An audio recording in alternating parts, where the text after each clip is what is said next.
Mga palpak na arguments ni Marcoleta. Si Marcoleta ay tumatakbong senador. Siya ay kilala bilang tuta ng mga Duterte.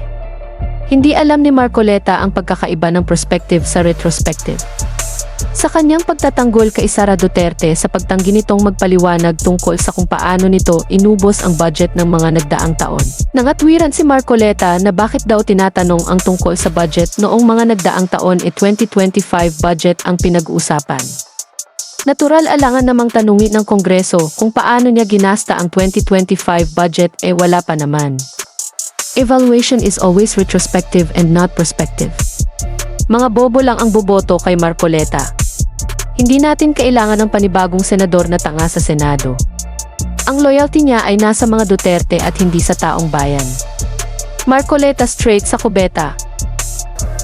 Pangalawa, tinawag po nila ang pangalawang Pangulo sa dalawang pagkakataon. Una po, nung magpipresent siya ng budget. Ang pinipresent po niyang budget ay budget for 2025.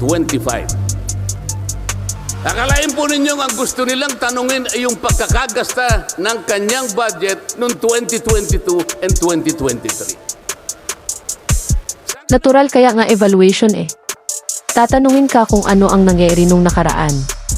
Alangan namang tanungin ka sa hindi mo pa nahahawakang budget. Kapal ng apog mo na ikumpara sarili mo kay late Senator Miriam Defensor Santiago.